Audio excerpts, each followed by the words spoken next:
앉아주시기 바랍니다.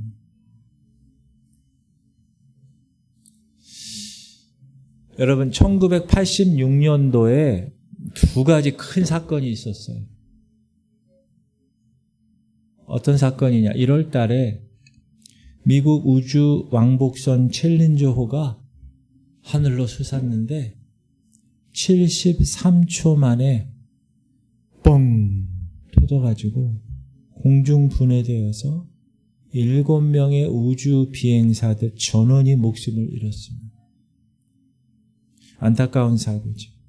근데 이 비극은 갑자기 일어난 사고가 아니라 그 챌린저호가 발사 수시간 전에 현장의 엔지니어들이 점검을 하는데 그 현지 기온이 영하로 떨어지니까 그 연료 누출을 막는 이 링이 있어요. 오링이라고 하는 그 부품이 굳어 있어서 연료 누출을 막지 못할 것입니다 라고 강력하게 경고를 했어요. 그 이전에도 그 링 하나 때문에 작은 이상 징후들이 관측되어 왔기 때문에, 그런데 그렇게 경고를 했음에도 불구하고 결정권을 가진 사람들이 우주왕복선 챌린저 3개가 지금 다 기다리고 있는데 일정이 지연되면 안 돼. 지금까지도 별일이 없었는데 이번에도 괜찮겠지. 이런 안일함으로 그 엔지니어들이 경고한 그 경고들을 외면했습니다. 하나님께서 엔지니어들의 입을 통해서 보내신 마지막 멈춤의 신호를 무시했어요. 그 결과 찰나의 폭발과 함께 영원한 챌린저호는 공중으로 완전히 분해되었다. 그리고 같은 해 1986년 4월에 체르노빌 원자력 발전소 참사가 일어났습니다. 폭발했어요. 원전이 폭발한 거는 큰 문제죠. 방사능 때문에.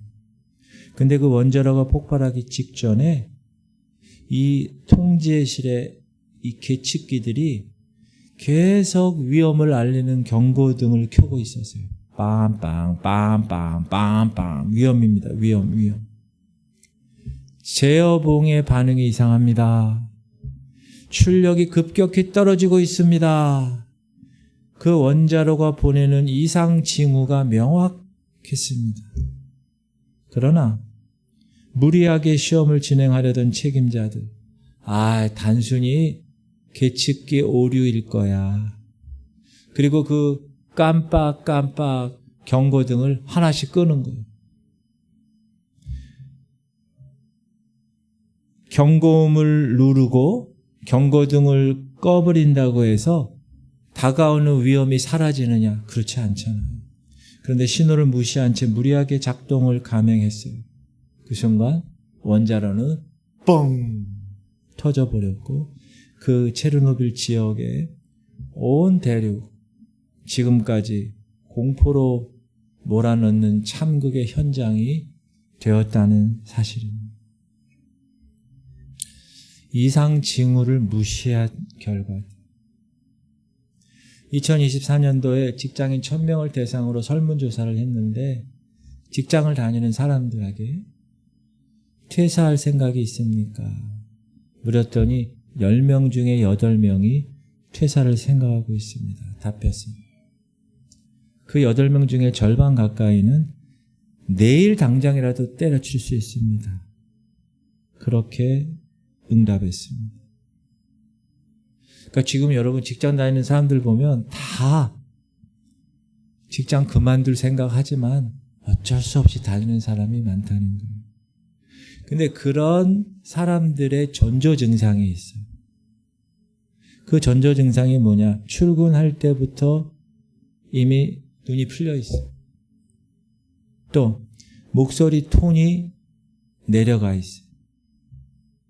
상사들이 질문할 때 설명으로 대답하지 않고 네, 아니요, 단답형으로 대답해요.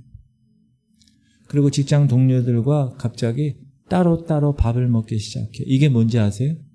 직장을 떠날 전조 증상이라고 통계에 나와 있어요. 어디론가 떠날 준비를 하는 사람에게 나타나는 전조 증상. 무슨 말이냐? 이렇게 모든 일에는 반드시 먼저 징후가 있습니다. 그걸 우리는 전조 증상이라고 하죠. 여러분 건강 무너진 사람들 많이 봐요. 근데 그 건강 무너지기 전에 몸이 신호를 보냅니다. 전조 증상. 지금 문제가 있어요. 지금 문제가 있어 혈관에. 지금 심장에 문제가 있고요. 지금 간에 문제가 있고 이렇게 자꾸 이상 신호를 보낸다는 거예요. 왜 이러지? 마찬가지로 우리의 신앙에도 우리의 가정에도 우리의 교회에도 이 공동체가 무너지기 전에도 하나님은 전조 증상을 감지하게 하세요. 내면의 양심을 통해서 성령의 탄식을 통해서 주변 사람들의 조언을 통해서 하나님이 계속 이상 징후를 경고등을 울리게 하시는 거예요. 그런데 체르노빌 그 기술자들이 그 경고음을 그냥 꺼버렸듯 우리 역시 하나님이 하나님의 말씀을 통해서 마음을 찌를 때 양심의 가책을 느낄 때 그 씨름과 가책을 무시하고 외면하고 덮어버리고 신앙생활을 한다면 반드시 기억하세요. 그것은 재앙을 막는 것이 아니라 오히려 재앙을 확정짓는 일이 된다. 사랑하는 성도님들, 그래서 영적 이상 징후가 느껴질 때가 있습니까?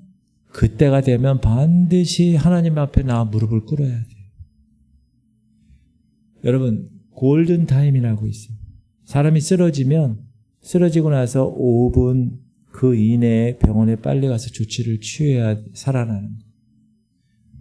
뇌출혈, 심장 마비 이런 경우에 그 즉시 막 조치를 취해줘요. 그게 골든 타임이에요. 그 골든 타임이 지나면 어떻게 됩니까? 다시 돌이킬 수 없습니다. 마찬가지로 우리의 삶의 작은 경고음이 막 울려요. 그런데 지금은 괜찮아. 어제도 괜찮았는데. 그러한 생각을 하고 살면 미련한 사람이 될 수밖에 없지만 즉시 발걸음을 멈추어 서서 왜 이 경고음을 하나님이 나에게 허락하실까? 그렇게 지혜롭게 판단하시고 여러분 한 번의 영적인 삶을 점검하실 수 있는 그런 지혜로운 여러분 되시기를 주님의 이름으로 축복합니다. 하나님은 큰 재앙이나 영적 파탄이 오기 바로 전에 반드시 돌이킬 수 있는 기회를 주세요. 구약의 성도들 보세요. 이스라엘. 계속 돌이키는 기회를 주세요. 선지자를 통해서 돌이키라. 그렇게 경고를 보내요. 경고의 신호를 먼저 보낸다고요. 근데 수많은 비극은 뭐냐? 하나님이 경고 신호를 주지 않아서가 아니라 우리가 그 신호를 무시하고 그냥 타성에 젖어서 괜찮겠지. 오늘도 괜찮을 거야. 어제 괜찮았으니까. 내일도 마찬가지야. 그렇게 타성에 젖어서 발걸음을 멈추지 않았기 때문에 수많은 비극이 일어난다. 라는 사실. 저는 목회자입니다. 저는 우리 지구촌 교회를 목회하라고 하나님이 저에게 사명을 허락하셨습니다. 목회자에게 있어서 가장 큰 고민을 여러분에게 말씀드리겠습니다. 그 고민은 뭐냐? 재정의 문제도 아니에요. 교회 사역에 대한 고민도 아니에요. 성도들이 어떻게 외모가 변했느냐? 그것도 아니에요. 저의 가장 큰 고민은 뭐냐? 우리 성도들 한 사람 한 사람이 과연 내면이 변화되었는가? 과연 구원을 받았는가? 과연 속사람이 거듭났는가? 이것이 목회자로서의 저의 가장 큰 고민입니다.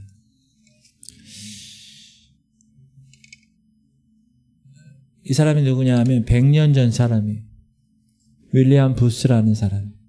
여러분 구세군 아시죠? 그 성탄절 때 이렇게 딸랑딸랑 하는 구세군, 셀베이션 아미. 그 구세군을 창설한 사람이에요. 구세군에 관여되는 사람 혹시 있나 모르겠는데 거기는 계급도 있고 군복 입고도 거기는 집단 생활을. 그것을 창설한 사람이 윌리엄 부스예요. 눈을 뜨시기 바랍니다. 20세기 최대 위험은 무엇이냐? 저 윌리엄 부스가 얘기한 거예요. 성령 없는 종교다. 형식적인 종교가 20세기, 21세기, 20세기 얘기한 건데 지금 21세기에 너무나 똑같은 일이 벌어지고 있어요. 성령이 없는 종교. 두 번째, 그리스도 예수가 없는 기독교. 기독교인데 예수님이 없어요. 회개가 없는 용서. 용서를 하는데 회개가 없어요. 거듭남 없는 구원. 이게 너무 중요하죠. 구원은 있는데 진정 거듭남이 없어요. 하나님이 없는 정치. 정치를 하는데 공의로, 정의로 정치를 하질 않아. 마지막, 지옥 없는 천국. 천국과 지옥에 대해서 이야기를 하질 않아요. 그런데 지금 21세기, 자, 20세기 100년 전에 얘기한 저 윌리엄 부스의 말이 이 시대가 21세기가 되니까 정확하게 일치하는 시대가 되었다고 생각이 듭니다. 미국에서는 또는 제가 경험한 바로는 필리핀에서도 그렇고 멕시코도 그렇고 크리스찬이라는 말 대신에 born again 크리스찬이라는 표현을 써요.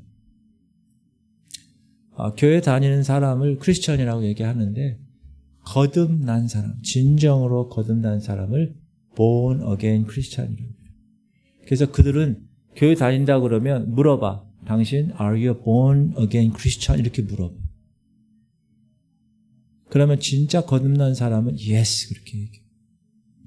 여러분 지미 카터가 대통령 76년에 대통령 선거할 때 자신이 자신을 소개할 때 어떻게 소개하냐면 저는 거듭난 크리스찬입니다. 이렇게 소개해요. 대단한 거죠. 대통령이 I'm born again Christian 이렇게 얘기하는 거예요.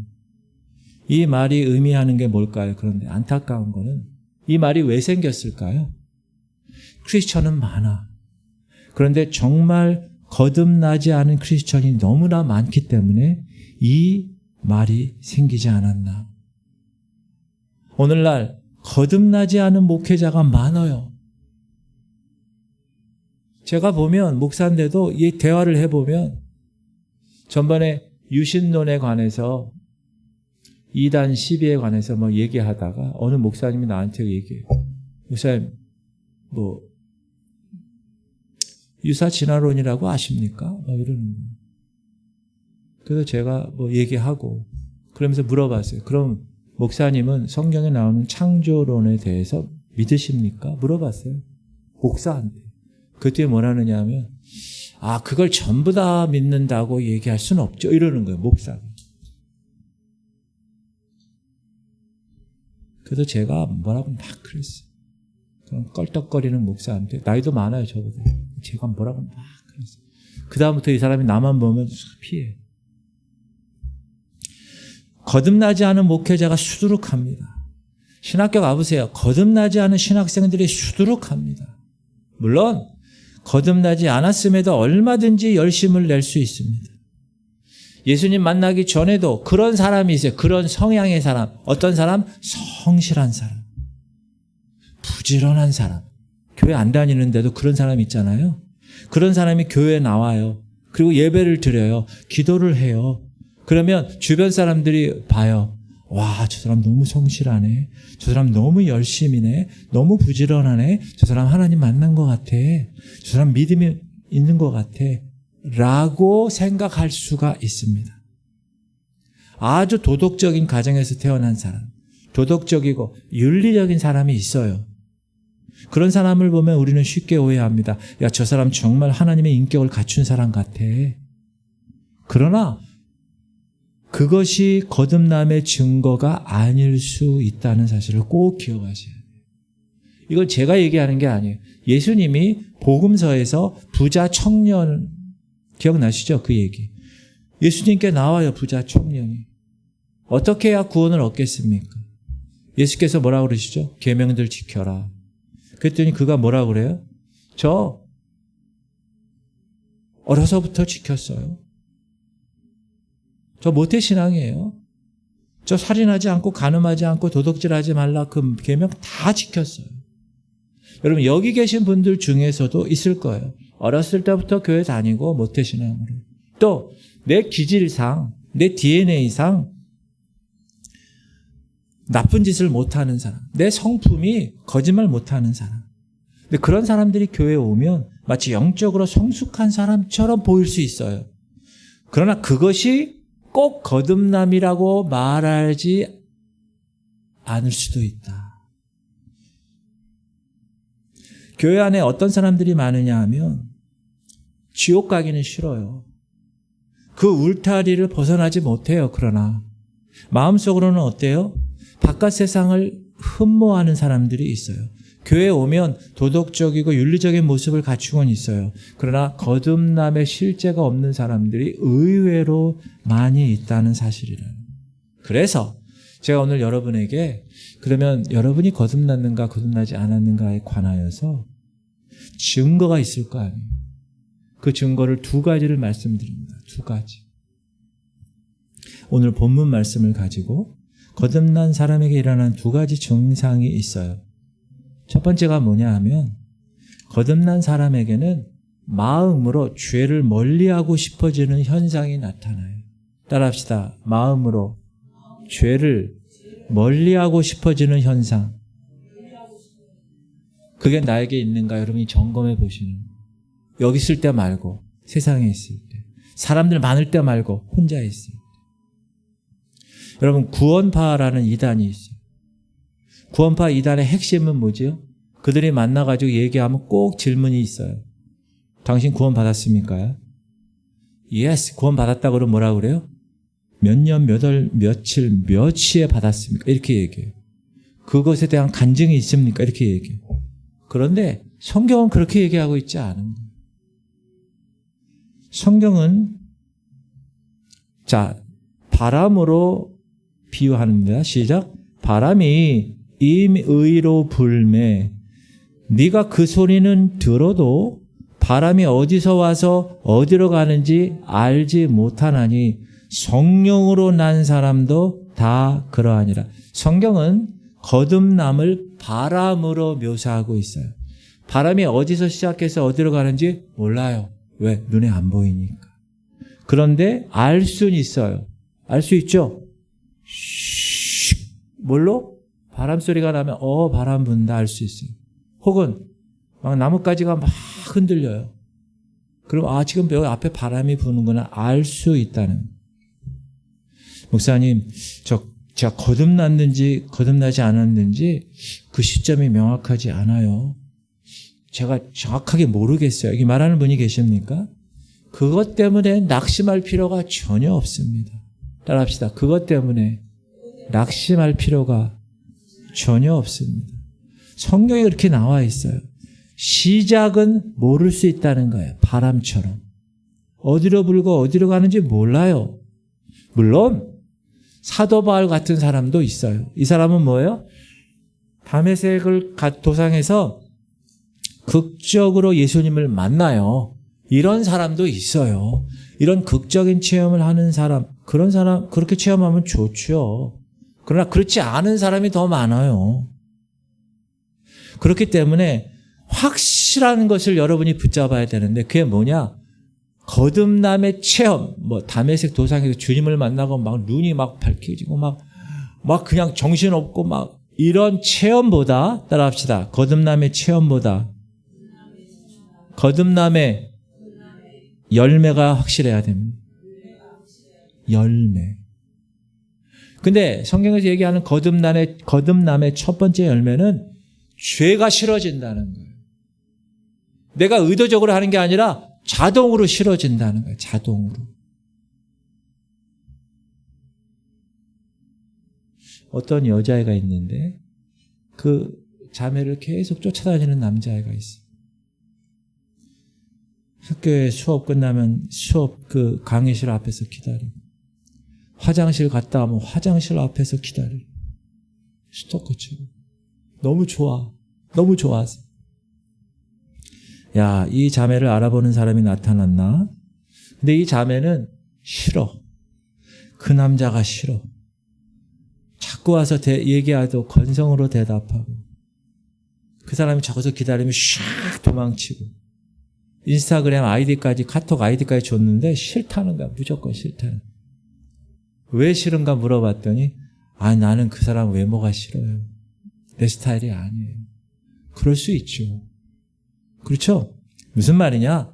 아무리 적극적으로 다가와도, 아무리 현실적으로 기다려줘도, 따라합시다. 싫으면 싫은 겁니다. 사람은 좋아하면 따라하게 돼 있고 싫으면 거절하게 돼 있어요. 여러분 연애할 때 다 보셨잖아요. 여기 여성분들, 남자들이 막 대시해도 여러분 그 남자 싫으면 어떻게 했어요? 다 발로 찼잖아요. 사랑하는 성도님, 무슨 얘기냐? 거듭난 사람에게는 죄가 그렇게 느껴진다는 거예요. 죄가 싫은 거야. 막. 아무리 유혹하고 야 여기 편한 길이야. 아무리 야 여기 빨리 가는 길이야. 아무리 야 이거 좋은 거야. 그렇게 죄가 오고 유혹하고 아무리 손짓하고 불러도 싫은 거야. 논리적으로 이유가 있어서 싫은 게 아니야. 그냥 나는 죄가 싫어. 난 네가 그냥 싫은 거야. 이것이 여러분 거듭난 사람에게 일어나는 거부할 수 없는 증상이라는 거예요. 할렐루야. 여러분을 한번 점검해 보시는 거예요. 내가 세상에 이런 유혹과 이런 쾌락과 이런 거? 싫어. 1번. 너무 좋아. 2번. 이 아서 핑크라는 목사님이 계세요. 이분은 거듭남이라는 책을 썼어요. 아예. 그러면서 여기서 이런 얘기하는 거예요. 하나님은 거룩하시다. 그 거룩하신 하나님은 우리 속에 하나님의 성품을 심으신다. 하나님의 성품이 뭐예요?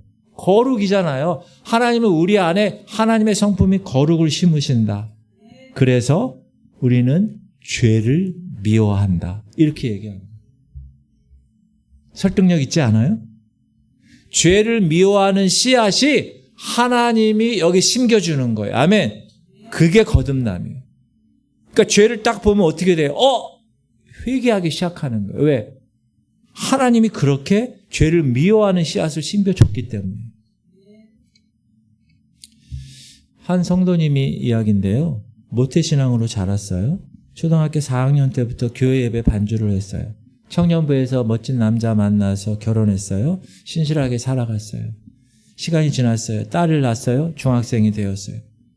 중등부 예배가 끝나기를 기다리고 있었는데 갑자기 딸 친구가 엄마를 딱 보면서 이렇게 얘기하는 거예요. 야, 네 엄마 정상 같아. 이러는 거예요. 무슨 말이냐면 그러니까 이 엄마가 무슨 얘기인지 못 알아들어가지고 집에 오면서 딸에게 물어봤어요. 야, 아까 그 친구가 네 엄마 정상 같다는 게 뭔 말이냐? 그랬더니 이 딸이 그 중학생들 모임 중에서 이렇게 서로 나눌 때 이렇게 얘기했다는 거예요. 우리 엄마는 핸드폰에 중독돼 있어. 이랬다는 거예요. 근데 딸 친구가 딱 보니까 정상 같은데 이렇게 얘기한 거예요. 여러분 이 이야기가 얼마나 황당했을까? 이 엄마한테. 막 열받았겠죠. 야, 뭔 얘기냐? 야, 내가 언제 핸드폰으로 게임했냐? 내가 언제 핸드폰으로 주식했어? 내가 핸드폰으로 도박했냐? 이렇게 딸에게 항변하고 싶었어요. 근데 딸의 말을 가만히 듣고 생각을 깊게 해보니까 자기 자신의 삶의 기반이 온통 핸드폰과 뗄 수 없는 연결 관계가 있었다는 걸 깨닫게 된 거예요. 이건 나쁜 거 아니에요. 세상적인 흉악한 짓을 한 게 아니에요. 그러나 딸의 눈에 보인 엄마는 그 엄마의 하나님은 스마트폰이었다는, 그 스마트폰을 거부할 수 없었다. 알아요, 이 엄마도. 그러나 알면서도 경건한 신앙을 가진 사람이면서 모태신앙이고 반죽하고 열심히 청년부에 생활했어도 삶 깊숙이에 침투해 있었다라는. 그걸 어떻게 해야 됩니까? 진짜 거듭난 사람이면 그게 멀어져야 돼요. 아멘. 하나님 말씀이 가까워지는 거예요. 아, 빨리 교회 가서 기도를 해야 되겠다. 이런 마음이 자꾸 생기는 거예요. 여러분, 피아노를 오래 가르친 선생님이 얘기한 얘기예요. 저도 이 말에 동의해요. 노력으로 안 되는 게 있더라고요. 아무리 열심히 피아노를 쳐도 최소한의 소질이 없는 사람이 있어요. 여러분, 도박도 마찬가지입니다. 30년 전에 크게 성공한 사람이 있었어요. 95년에 본인의 이름으로 4억짜리 건물을 산 사람이에요. 95년에 4억이면 지금이 한 40억 되는 자산가죠. 그 자산가가 어쩌다가 도박장에 발을 들여놓게 됐어요. 결국 하루 이틀, 한 번, 두 번 도박장 가다가 전 재산을 다 말아먹었어요. 이제 방 한 칸에 쓸쓸하게 죽어가고 있어요. 아무도 찾아오지 않아요. 어떤 분 수년간 카지노에서 3억을 잃어버렸어요. 얼마요? 3억. 지금은 수급자가 됐어요. 그래서 한 달 수급비로 50만 원을 받아요. 근데 인터뷰를 하게 됐어요. 이 50만 원 받으면 뭐 하시겠습니까? 이 50만 원 가지고 카지노 가가지고 1억을 벌렸으면 좋겠습니다. 3억 잃어버린 거 먼저 떠올라야 되는데 그게 아니라 자기가 현재 가지고 있는 돈 가지고 1억을 따고 싶다는. 한 번이 두 번 되고 두 번이 세 번 되고 도박을 사랑하는 마음이 생겨버렸고 이제는 어찌할 수 없게 되었다. 그런데 여러분, 하나님의 영으로 거듭나면 지금 제가 얘기한 이 이야기의 반대의 일들이 일어나는 거예요. 아멘. 예전에는 누추한 농담에 낄낄대며 같이 웃었어요. 근데 이제는 절대로 웃을 수가 없는 거예요. 남자들 몇 명 모이면, 특히 군대에서 모이면 다 뭐 얘기해요? 음담패설 얘기하는 거예요. 근데 그런 음담패설을 들으면 씁쓸한 거예요, 이제는. 예전엔 누구 험담할 때 맞장구 치고 맞아 그놈이 그랬어. 자기가 열불 더 냈는데 이제는 입을 닫게 되는 거예요. 예전에 미움이 막 올라오면 막 미워했어. 근데 이제는 마음속에 미움이 올라오는 것 때문에 내가 괴로워. 왜 이 미움이 나를 깨웠을까? 사랑하는 성도님들, 그 괴로움 자체, 내가 미워함이 올라오기 때문에 나 이거 왜 이래 하나님 이러시, 그 괴로움 자체가 거듭난 사람의 증거라는 거예요. 할렐루야. 거듭난 사람의 첫 번째 열매가 뭐라고요? 죄가 마음으로 싫어지는 거예요. 자동으로. TV 앞에서 드라마 앞에서 보고 맨날 하하하다가 나중에는 뭐예요? 재미가 없어지는 거예요. 어느 순간부터. 하나님 말씀.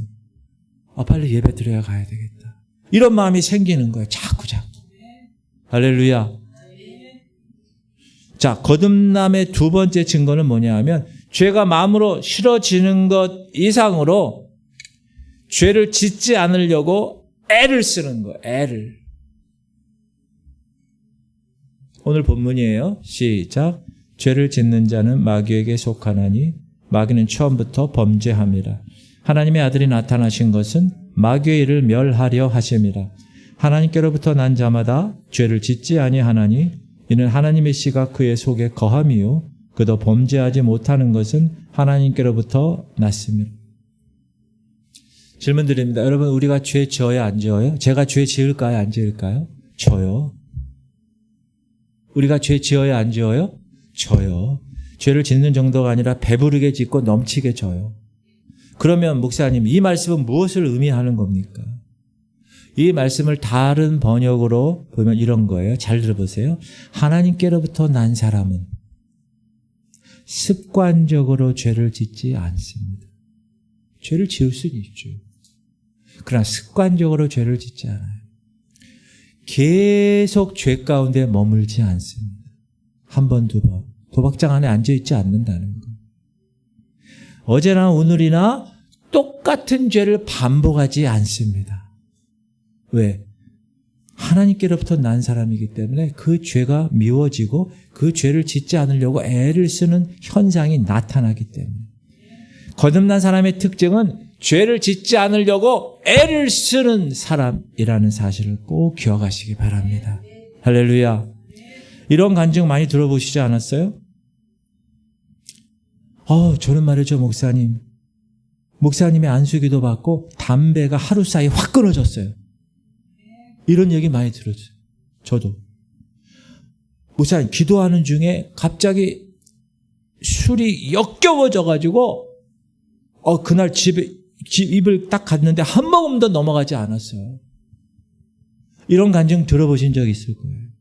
그거는 두 가지예요. 첫 번째, 성령께서 강권으로 역사하신 거예요. 그 사람은. 아멘. 그래서 어느 순간 그렇게 하루 한 갑, 두 갑씩 피다가도 어느 순간 딱 보면 못 피겠어요. 역겨워서. 매일 소주를 먹어야 돼. 그런데 어느 순간 도저히 못 먹겠어. 이건 성령께서 해주시는 거예요. 여러분 안에 들어가 있는 성령께서. 따라합시다. 그러나 이런 경우는 소수입니다. 대부분의 다수는 그렇지 않아요. 그래서 대부분의 사람들이 이런 간증 들으면 자괴감을 느껴요. 난 아직 아닌데. 난 지금 담배 땡기는데. 난 지금 술이 자꾸 여전히 좋은데. 단번에 하나님의 은혜로 끊어지는 경우가 있습니다. 그러나 점진적으로 끊어지는 경우도 있습니다. 아멘. 그렇다면 우리는 뭐 해야 될까요? 점진적으로 그런 모습이 진행될 수 있도록 내가 하나님 앞에서 어떻게 해야 돼요? 애를 써야 되는 거예요. 애를 쓰며 그 길을 가야 되는 거예요. 할렐루야. 그게 나의 몫이라는 거예요. 이게 중요합니다. 내가 해야 된다. 우울증에 관한 기사를 보면 최근에 대한민국 인구 중에 절반이 우울감을 느낀대요. 우울감. 길 가는 사람 2명 중에 1명이 지금 우울하다는 거예요. 근데 90%는 그냥 참고 사는 거예요. 왜? 취업이나 인간관계에 불이익 당할까 봐 꽁꽁 싸매어 두고 있는 거예요. 신종 우울증에 대한 이야기도 있어요. 신종 우울증은 뭐냐면 여러분, 좋아할 때는 아무 문제가 없어. 근데 내가 싫어하는 일이 어떤 책임이 주어지면 무기력함이 오는 거예요. 그래서 일본의 이 오카다 박사라는 사람이 저 책을 썼는데, 저 책에서 처방이 나오는데 뭐라는 거예요? 쉽진 않지만 우울증이 있다면 첫 번째, 현실을 도망치지 말고 조금만 더 나아가 보세요. 아침에 일어나서 침대라도 정리해 보세요. 애를 쓰라는 거예요. 커튼을 열고 햇볕을 한번 맞이해 보세요. 애를 쓰라는 거예요. 잠옷 대신에 편한 외출복으로 갈아입으세요. 애를 쓰라는 거예요. 신발을 신고 5초만 밖에 나가보세요. 애를 쓰라는 거예요. 이러한 작은 행동들이 쌓이다 보면 변화가 이제 시작된다. 한마디로 뭐예요? 따라합시다. 조금이라도 애써보자는 거예요. 이게 중요하다. 여러분, 하나님에 대한 오해가 우리에게 있어요. 뭐냐? 성령께서 갑자기 감동을 주셔가지고 내가 순종하는 거. 그 감동 안 주면 어떻게 해요? 어떤 영적 신호가 나한테 와야 내가 전도하러 나간다. 그 영적 신호가 안 오면 어떻게 되는 거예요? 그렇지 않은 거예요. 하나님의 성령은 무조건 순종한 애를 조금이라도 애써보는 그런 사람에게 찾아오시는 거예요. 할렐루야. 싫어. 떨려. 두려워. 그럼에도 불구하고 내가 멈추지 말고 한 걸음씩 나아갈 때 하나님께서 그 사람 가운데 함께 해주신 줄 믿으시기 바랍니다. 애써야 돼, 내가. 하나님의 사람은 절대로 수동적이지 않습니다. 성경은 계속 내가 애를 써야 돼요. 능동적으로 애를 써야 된다고 계속 얘기하고 있어요. 시작. 이를 위하여 나도 내 속에서 능력으로 역사하시는 이의 역사를 따라 힘을 다하여 수고하노라. 따라합시다. 힘을 다하여 수고하노라. 누가? 내가. 나도. 능력으로 역사하시는 하나님의 역사를 따라 나도 하나님만 힘쓰는 게 아니라 나도 힘을 쓰고 애쓰고 수고해야 된다는 거예요. 할렐루야. 예수님이 기도하실 때 어떠셨을까요? 겟세마네에서. 십자가 앞에 두고. 넘치는 감동으로 술술술술 기도하셨나요? 아니에요. 성경은 그렇게 얘기하지 않아요. 애써요. 시작.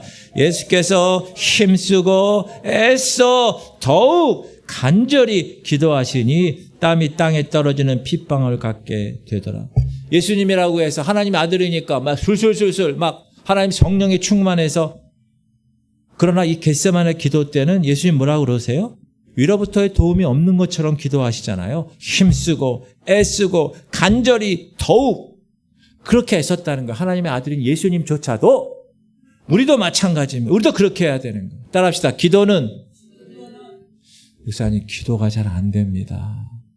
따라하세요. 기도는 애써야 합니다. 애쓰지도 않고 안 된다고 그러는 게 아니라 나도 애써야 돼요. 나도 힘을 다하여 나도 수고하는 거예요. 순종은, 목사님 순종이 안 돼요. 감동이 안 와요. 뭐가 좀 와야지 순종해. 여러분, 순종하고 감동이 여기 차오를 때 순종하는 게 아니에요. 순종은. 따라서 순종은 그냥 순종하는 겁니다. 애써야 되는 거야. 내가 애써야 되는 거야. 한 청년이 있는데, 이 청년은 어렸을 때는 태권도를 열심히 했어요. 그 상도 많이 받았어요. 중학교 때 되니까 이 길로는 내 이름 날리기가 어렵겠구만. 그래서 태권도를 접고 고3 때, 입시 때 색소폰을 시작해요. 그래서 실용음악 쪽으로 우리나라 최고의 대학에 들어간 거예요. 어릴 때부터 악기를 불며 살아온 사람도 못 들어가는 곳인데 그냥 1, 2년 배워가지고 들어간 거예요. 거기를. 대기 2번으로 들어갔어요. 그 학교는 대기 1번, 2번도 잘 안 빠지는 학교예요. 워낙 유명한 실용음악과 학교이기 때문에. 근데 그 청년의 어머니가 경건한 분이세요. 아들을 위해서 계속 기도하는 분이에요. 기도하다가 꿈을 꿨어요. 꿈을 꾸는데 가스불 2개가 나와. 끄려고 했는데 안 꺼지는 거예요. 그래서 깨어나가지고 아들한테, 지원한 대학에 그 학교 마크를 좀 갖고 와 그랬더니 거기 불꽃 마크가 2개 있다는 거예요. 그리고 대기 2번이라는. 그대로 합격이 된 거예요. 그러니까 어머니가 깨달은 거예요. 아들에게 얘기하는 거예요. 너 이거 네 실력으로 들어간 게 아니야. 너 하나님의 은혜로 들어간 거야. 그러니까 어디서든지 학교에서 섬기라고 하면, 교회에서 섬기라고 하면, 선교단체에서 섬기라고 하면 무조건 가서 섬겨야 된다. 근데 이 아들 알았습니다 얘기하고 대학생활 하다 보니까 세상 물 먹다 보니까 달라지는 거예요. 주일날 예배는 드렸는데 한 발은 교회, 한 발은 세상, 양다리. 그러니까 어려운 일이 겹치니까 술 먹고 담배 피고 스트레스를 계속 버티며 살았어요. 그러다가 삶의 어느 시점에 이르르니까 그 무거운 짐을 더 이상 버틸 수가 없는 거예요. 어느 날 예배를 참석했어요. 그날 본문이 쉬지 말고 기도하라는 거예요. 너무 뻔한 말씀 아니에요? 그런데 그 말씀을 딱 듣는 순간 이 청년에게 이런 생각이 들었어요. 그래, 한 번만 이 말씀대로 애써보자. 하루에 5분만이라도 기도해보자. 그런 마음을 갖게 된 거예요. 그래서 다짐하고 5분을 기도했어요.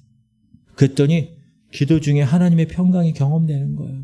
그러니까 계속 그 이후로 기도하는 거예요. 5분이 10분이 되고 10분이 30분이 되고 30분이 1시간이 되고 하루에 1시간씩 꾸준히 기도하게 되었어요. 할렐루야. 교회에서도 집에서도 집 근처에서도 기도하게 된 거예요. 몇 달 후에 9월동에 전도를 나가요. 이 청년 이렇게 외치는 거예요. 여러분, 저는 불과 몇 달 전에 여기 9월동 술집에서 술 마시던 사람입니다. 그런데 하나님께서 저를 만나 주셔서 이제 전도하러 왔습니다. 여러분도 저처럼 세상과 술이 아니라 하나님 안에서 기쁨과 평안을 얻으시기를 바랍니다. 이렇게 얘기했대요. 할렐루야. 여러분, 질문 드릴게요. 이 청년의 신앙이 어디서부터 시작되었습니까? 엄마의 꿈으로 이루어진 기도 응답 때문일까요? 아니에요. 그 기도 응답 받고도 이 청년은 세상으로 쫄래쫄래 돌아다니며 살았어요. 그러나 하나님 말씀에 쉬지 말고 기도하라는 그날 하나님의 말씀에 순종해서 내가 단 5분이라도 그 말씀대로 내가 애써서 기도를 올려야지 하고 결단하고 그 결단한 대로 하나님께 5분 기도하고 하나님께 드렸을 그때 하나님이 이 청년을 건지시기 시작하신 것입니다. 아멘. 할렐루야. 여러분, 저도 그렇고 여러분도 그렇고 인간이에요. 저도 그렇고 사도 바울도 그렇고 인간이에요. 영성은 사도 바울이 고수지. 근데 그 고수인 사도 바울이 뭐라고 그러느냐 하면요. 시작. 오호라 나는 공고한 사람이로다. 이 사망의 몸에서 누가 나를 건져. 여러분 영어에 알라스라는 말이 있어요. 아이고야 이러면. 여기에 우리 성경에는 곤고한 사람이라고 나왔는데 이게 무슨 뜻이냐면 비참하다는. 아휴 세상에 나 비참한 놈이네. 지금 누가 얘기한 거예요? 사도 바울이. 신앙 없는 사람이 지금 얘기한 게 아니라 영성의 고수인 사도 바울이. 히브리인 중에 히브리인이고 바리새파 중에 바리새인이고 가말리의 문화생이고 당시 최고 신학교육을 받은 사람이 그가 얘기하는 거예요. 아이고 나 비참하네. 신학교육 받았어도 나 모태신앙으로 경건한 기독교 집안에 자랐어도 내 마음속에 있는 이 죄악 어찌할 수 없구나. 마음속에서 솟아오르는 교만과 질투와 미움과 고집과 육체의 정욕 막을 길이 없구나. 사도 바울이 그렇게 얘기하는 거예요. 극적으로 다메섹에서 예수를 만났고 성령 받았고 하나님 체험을 했고 방언으로 쉬지 않는 기도하는 사람 사도 바울도 이렇게 얘기한 거. 이 씨름에서 자유롭지 못했다. 오호라 나는 공고한 사람이로다. 왜? 육신의 연약함이 있기 때문에. 그렇지만 사도 바울은 계속 애썼어요. 나는 그리스도, 내 육체 그리스도의 흔적을 가졌다. 이 정도로 애썼다. 저도 매일 아침 일어나면서 다짐해요. 주여. 새벽 기도 때마다 주여. 내 말을 주장한 내 입술에 파수꾼을 두셔서 내 말하는 거 범죄치 않게 하시고 웬만하면 말하지 말아야지. 그리고 분명히 다짐하고 새벽을 시작해. 하루 시작하면 식구들하고 얘기하고 성도들하고 얘기하고 또 지방의 사람들도 얘기하고 이 사람 저 사람 만나 막 얘기해. 그 저녁에 대해서 생각해. 야, 내가 지난주에 뭔 설교했지? 입 조심하라고 설교했고 말과 관련된 설교했는데 그러면서 제 속에 이런 사도 바울의 고백처럼 야, 나는 비참한 사람이야. 내 입술이 내 생각이 아직도 이렇구나. 아직도 죄악에 반응하는 속도가 은혜에 반응하는 속도보다 빠르구나. 이런 생각을 저도 해요. 여러분 이것이 사도 바울의 그 비참함이고 이것이 주님을 따라가는 저와 여러분의 실상이라는 거예요. 그래서 하나님은 우리에게 무엇을 얘기하셔요? 계속해서 우리의 내면의 철저한 이 절망 가운데 고백이 나오기를 원하세요. 어떤 고백이냐? 따라합시다. 하나님, 나에게는 날마다 하나님의 구원이 필요합니다. 이게 고백이냐. 내 힘으로 할 수 없습니다. 하나님이 도와주셔야 됩니다. 여러분 우리가 어느 시점에 하나님을 만났어요? 거듭났어요? 그러나 거기서 끝나는 사람은 위험한 거예요. 하나님은 어제도 구원하셨고 하나님은 오늘도 구원해 주세요. 하나님 내일도 구원해 주세요. 이렇게 계속해서 애써서 하나님께 나와 기도하고 하나님께 나와 말씀으로 내 모든 삶을 정리하고 정렬할 때 하나님은 그 애씀을 보시고 우리를 인도하실 줄 믿습니다. 사랑하는 성도님들 혹시 예전에 나 하나님의 살아계심을 알고 나 하나님의 살아계심을 믿었는데 어느 순간부터 믿어지지가 않아.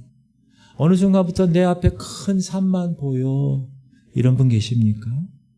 혹은 신앙생활 10년, 20년 시간 했는데 타성에 젖어서 하나님을 향한 감동이 사라졌어. 십자가만 봐도 막 그렇게 뜨겁고 그렇게 불타올랐던 그 성령의 그 마음이 없어. 혹시 그렇게 감동이 사라지신 지 오래되셨나요? 혹은 세상적인 것들 아직 내 삶 가운데 아직도 여전히 남아있어가지고 세상 반 하나님 반 양다리 신앙을 하시는 분 계십니까? 그래서 사도 바울처럼 오호라 나는 곤고한 사람, 오호라 아이고 나는 비참한 사람이다. 이렇게 항상 후회만 하고 계시나요? 바라기는 하나님께서 여러분을 도와주실 수 있기를 주님의 이름으로 축복합니다. 하나님이 곁에 계어주시고 하나님이 인도하실 줄 믿습니다.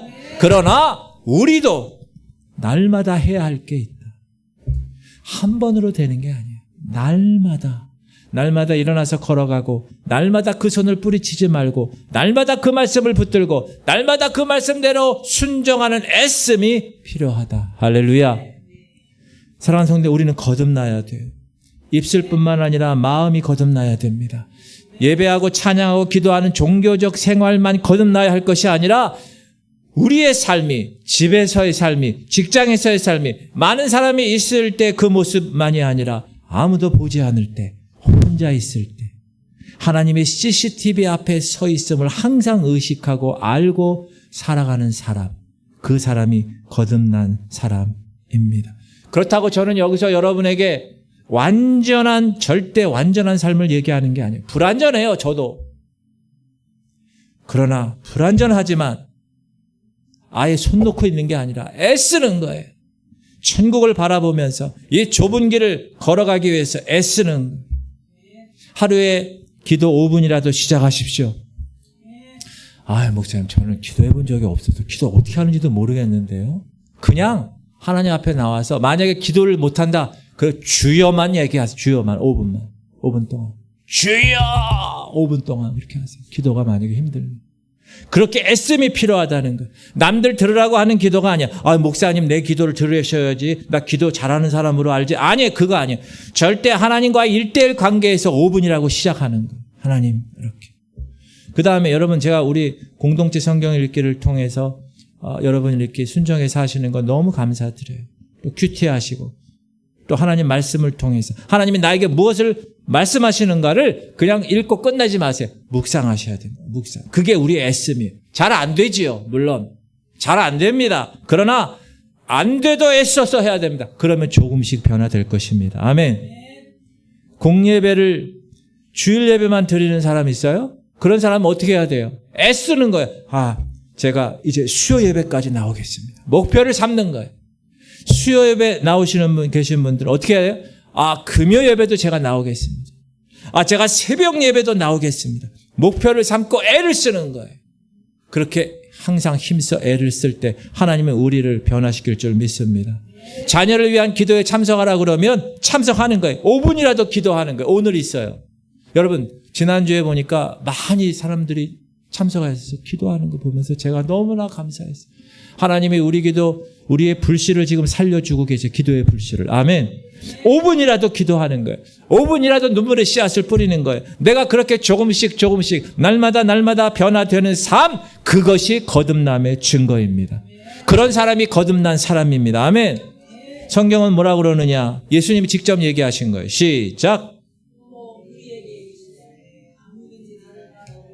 자기를 부인하고 날마다 제 십자가를 지고 나를 따를 거예요. 따라하세요. 날마다. 어제도 오늘도 내일도 모레도 날마다 하는 거예요. 날마다 자기를 부인하고 날마다 십자가를 지고 날마다 애를 쓰고 날마다 주님을 따라가는 거예요. 그것이 거듭난 사람의 삶이다. 할렐루야. 시작. 그가 우리 죄를 없애려고 나타나신 것을 너희가 아나니 그에게는 죄가 없느니라. 질문 드립니다. 예수님이 왜 오셨어요? 우리 가난을 없애려고 오셨나요? 우리 질병을 없애려고 오셨나요? 따라하세요. 우리의 죄를 없애려고 오셨습니다. 예수 그리스도 그분은 우리 과거의 죄를 없애시고 우리의 현재의 죄를 도망하게 하시고 미래의 죄들을 어떻게든 없애보시려고 우리 안에 거룩한 갈망과 거룩한 소원을 주시기 위해서 이 땅에 오셨습니다. 할렐루야. 그러기 위해서 예수님이 가시관을 쓰셨고 그러기 위해서 손발에 대못이 박히셨고 그러기 위해서 창의 옆구리를 찔리신 것입니다. 몸에 피 한 방울, 물 한 방울 남기지 않으시고 죽으셨어요. 뭐 때문에? 우리에게 죄악의 한 방울도 남기지 않게 하시려고. 아멘. 그런데 우리는 그런 예수님을 너무 가볍게 여기고 있다. 바라기는 그 십자가의 은혜를 붙드시기 바랍니다. 날마다 거듭나기를 애쓰셔야 돼요. 애쓰셔야 됩니다. 날마다 주님을 따라가는 우리 모두가 되기를 주님의 이름으로 축복합니다. 하나님, 내가 거듭난 사람인가? 오늘 두 가지. 첫 번째가 뭐라고요? 목사님, 저는 5분 전에 것도 기억을 못합니다. 따라하세요. 죄가 미워지는 현상. 여러분 삶 가운데 죄가 미워지나요? 그러면 여러분 거듭난 사람이에요. 그리고 그 죄를 위해서 애써서 싸우는 거예요. 사도 바울도 오호라 나는 공고한 사람이다. 그 고수가. 우리는 하수 중에 하수인데 우리는 어떻게 해야 되겠? 더 열심히 해야지. 애써서 5분이라도 기도하고 예배를 계속 나와야 되고 빠지지 않고 하나님께 항상 내가 애씀을 하나님께 보이는 삶, 그 사람이 거듭남의 증거임을 선포합니다.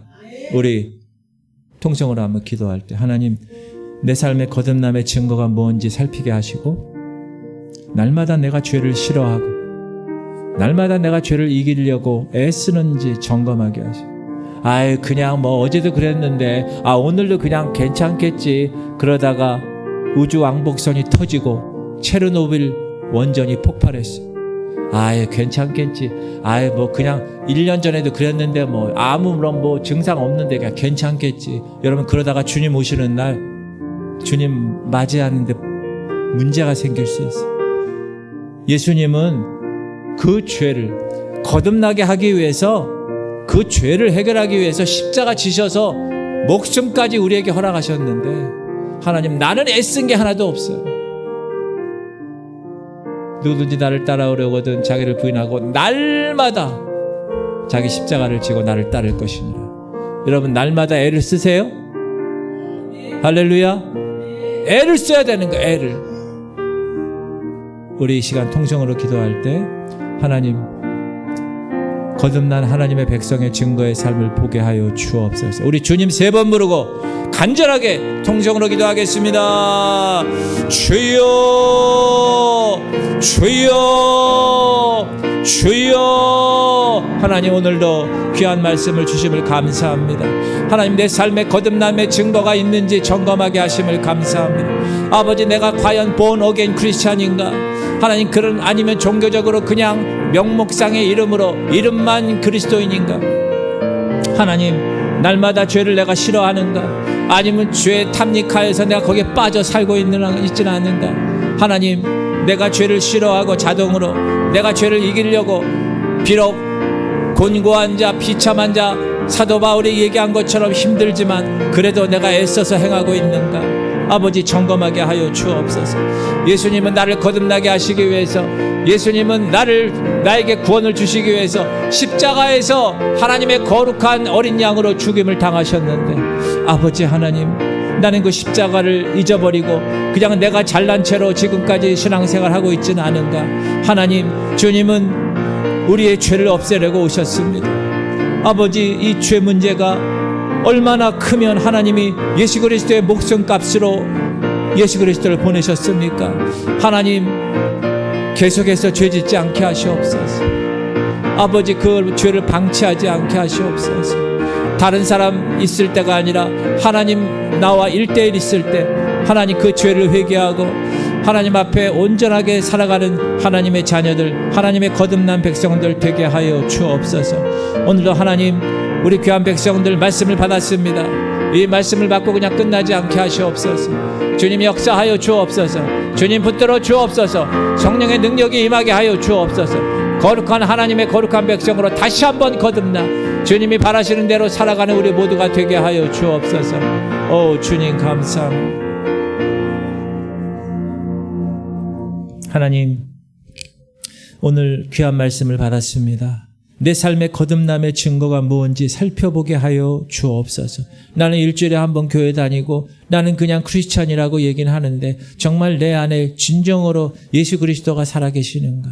나는 날마다 죄를 싫어하고 죄를 거부하고 이제는 세상 것 다 끊어내고 그리고 특별히 죄를 이기려고 내가 애쓰고 있는가? 그 영성의 고수였던 사도 바울도 오라 나는 곤고한 사람이로다. 이 사망의 몸에서 누가 나를 건지리요? 그렇게 고백한 것처럼. 그러나 그렇게 고백하고 한탄하고만 있는 게 아니라 하나님 애쓰게 하시고 하나님이 우리 죄를 없애려고 십자가 지신 그 놀라운 십자가의 그 능력을 내가 깨닫고 날마다 주님을 따라가는 날마다 거듭나기를 애쓰는 하나님의 백성들 되게 하여 주옵소서. 오늘도 하나님께서 우리를 하나님의 거듭난 사람으로 유지시키기 위해서 예배 가운데 오셔서 말씀을 받게 하심을 감사드립니다. 주님 다시 오시는 날까지 하나님 이 거룩한 영성, 이 거룩의 영성을 유지하고 끝까지 하나님의 거룩한 백성으로 남아 하나님의 귀한 천국의 주인공으로 영생을 얻는 하나님 백성들 다 되게 하여 주옵소서. 우리 아픈 사람은 아픈 데 손을 얹고 기도하겠습니다. 하나님